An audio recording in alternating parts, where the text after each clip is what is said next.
नमस्कार, मैं हूं अंकुर और आप देख रहे हैं सत्यहिंदी.com। आइए एक नजर डालते हैं अब तक की सुर्खियों पर। गैंगस्टर विकास दुबे मुठभेड़ में मारा गया है। उसके कई साथी मुठभेड़ में पहले ही मारे जा चुके हैं। पुलिस का कहना है कि उज्जैन में गिरफ्तार हुए उत्तर प्रदेश के गैंगस्टर को कानपुर ले जाने के दौरान रास्ते में गाड़ी पलट गई थी, जिसके बाद विकास दुबे ने पुलिस से हथियार छीनकर भागने की कोशिश की। इस दौरान मुठभेड़ में विकास दुबे मारा गया। उत्तर प्रदेश के गैंगस्टर विकास दुबे के एनकाउंटर पर मध्य प्रदेश हाईकोर्ट के पूर्व महाधिवक्ता और राज्यसभा के सदस्य विवेक तन्खा ने कहा कि उत्तर प्रदेश के मोस्ट वांटेड गैंगस्टर विकास दुबे का अंत हर कोई चाहता था, मगर उसका अंत गोली नहीं फांसी से होना चाहिए था। मुठभेड़ में शुक्रवार को विकास दुबे के मारे जाने से पहले गुरुवार को ही सुप्रीम कोर्ट में फेक एनकाउंटर को लेकर एक याचिका दाखिल की गई थी। ये याचिका विकास दुबे के 5 सहयोगियों के मुठभेड़ में मारे जाने को लेकर थी और इसमें अदालत से अपील की गई थी कि इस पर तुरंत सुनवाई की जानी चाहिए। याचिका में चिंता जताई गई थी कि उत्तर प्रदेश के गैंगस्टर विकास दुबे के साथ भी उसके सहयोगियों की तरह मुठभेड़ की जा सकती है। इसलिए याचिकाकर्ता घनश्याम उपाध्याय ने प्रार्थना की थी कि दुबे को पर्याप्त सुरक्षा दी जाए ताकि उससे कानून के अनुसार निपटा जा सके। बता दें, विकास दुबे की गिरफ्तारी के बाद से ही आशंका जताई जा रही थी कि उसको मुठभेड़ में मारा जा सकता है। अब मुठभेड़ में मारे जाने के बाद तो और भी कई सवाल खड़े हो रहे हैं।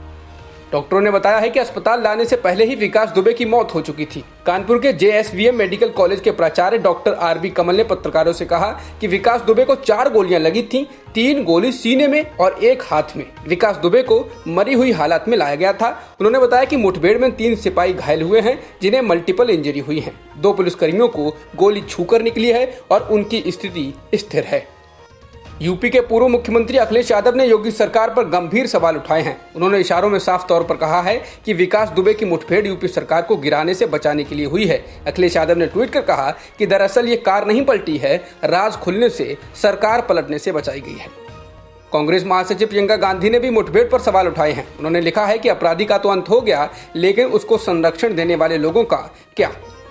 भारत और चीन की सेनाएं गोगरा पोस्ट में पेट्रोलिंग पॉइंट 17A से भी करीब 2 किलोमीटर पीछे हटी हैं। ये तीसरी जगह है जहां से सेनाओं के पीछे हटने की खबर है। इससे पहले गलवान घाटी में PP-14 और हॉट स्प्रिंग PP-15 से भी सेनाएं पीछे हटी हैं। इसके बाद अगले चरण की बातचीत के लिए रास्ता साफ हुआ है, जिससे हो सकता है कि पैंगोंग त्सो के बारे में भी बातचीत हो, जहाँ चीनी सेना करीब 8 किलोमीटर तक भारत की सीमा में आ चुकी है। चीन के विदेश मंत्रालय के प्रवक्ता झाओ लिजियान का कहना है कि वरिष्ठ सैन्य अधिकारियों के बीच वार्ता के बाद दोनों देशों की सेनाएं उचित कदम उठा रही हैं और जिससे गलवान घाटी के अलावा पश्चिमी सेक्टर की अन्य जगहों से सैनिक पीछे हटाए जा सके। सीमा पर हालात स्थिर है, दोनों देश बातचीत कर रहे हैं। 140 से अधिक पूर्व सैन्य अधिकारियों ने PM नरेंद्र मोदी और राष्ट्रपति रामनाथ कोविंद को एक चिट्ठी लिखी है। इस चिट्ठी में चीन द्वारा की गई घुसपैठ के बारे में जवाब देने की मांग की गई है। इसके साथ ही चिट्ठी में 15 जून को गलवान घाटी में हुई हिंसक झड़प के लिए राजनीतिक, सामाजिक और सैन्य स्तर की नाकामी को जिम्मेदार ठहराया गया है। इस चिट्ठी में PM मोदी के उस बयान का भी खास तौर पर उल्लेख किया गया है, जिसमें उन्होंने भारतीय सीमा में किसी भी घुसपैठ की बात से इनकार किया था। चिट्ठी में कहा गया है कि अस्पष्ट, मौखिक और विरोधाभासी बयान का चीन ने फायदा उठाया है। चिट्ठी में कहा गया है कि गलवान घाटी में हुई हिंसक झड़प एक या अनेक जगह पर राजनीतिक नेतृत्व, सामाजिक और मिलिट्री नेतृत्व की नाकामी हो सकती है। चिट्ठी में देश की खुफिया व्यवस्था को फिर से अपग्रेड करने की मांग की गई है।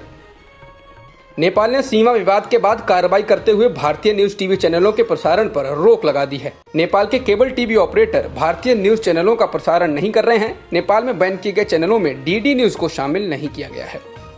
भारत में एक दिन में 475 लोगों की मौत कोरोना संक्रमण के कारण हुई है, जबकि 26,506 नए मामले सामने आए हैं, जिससे देश में संक्रमितों की संख्या करीब 8 लाख हो गई है और कुल मौतों का आंकड़ा 21,000 से अधिक हो चुका है। उत्तर प्रदेश में लगातार बढ़ते कोरोना मामलों को देखते हुए फिर से लॉकडाउन लगाया जा रहा है। प्रदेश में शुक्रवार रात 10 बजे से 13 जुलाई की सुबह 5 बजे तक लॉकडाउन का आदेश जारी किया गया है। हालांकि इस दौरान अस्पताल और अन्य जरूरी सामानों की दुकानें खुलेंगी। जॉन्स हॉपकिंस यूनिवर्सिटी के अनुसार दुनिया भर में कोरोना संक्रमितों का कुल आंकड़ा 1 करोड़ 22 लाख से अधिक हो गया है। वहीं अब तक इस वायरस के कारण 5,54,000 से अधिक लोगों की मौत हो चुकी है। कोरोना संक्रमण के सबसे अधिक मामले अमेरिका में हैं, जहां अब तक 31 लाख से अधिक लोग इस वायरस की चपेट में आ चुके हैं। इसके अलावा मरने वालों की संख्या 1,33,000 से ज्यादा हो गई है। कोरोना के कारण सबसे बुरी तरह प्रभावित देशों की लिस्ट में दूसरे नंबर पर मौजूद ब्राजील में अब तक ये वायरस करीब 69,000 लोगों की जान ले चुका है और संक्रमितों की संख्या 17,55,000 से अधिक हो गई है। अब तक की खबरों में इतना ही। बाकी खबरों के लिए बने रहिए सत्यहिंदी.com के साथ।